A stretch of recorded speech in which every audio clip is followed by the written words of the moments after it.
Assalamualaikum. Okey, abang tanya saya kan, screwdriver yang macam mana nak pakai untuk nak buang air dekat carburetor ni kan.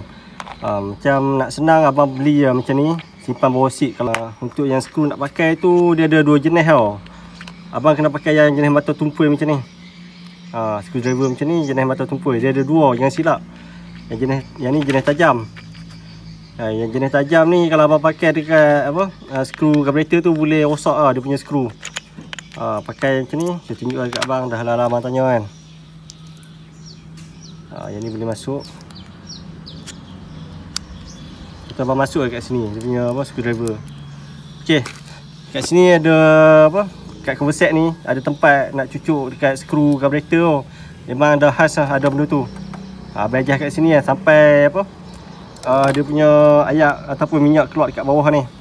Kat sini ada, saya tunjuk dekat abang sekejap lagi. Skru yang bawah tu yang dekat bahagian takut ayak tu, abang cucuk situ, abang pusing kiri atau kanan sampai ayak ataupun minyak keluar dekat bawah. Senang lah. Lepas tu abang try start motor. Selalu kat situ je saya adjust untuk nak buang ayak dekat dalam carburetor. Okey, kalau ada benda tanya boleh komen lagi kat bawah. Assalamualaikum.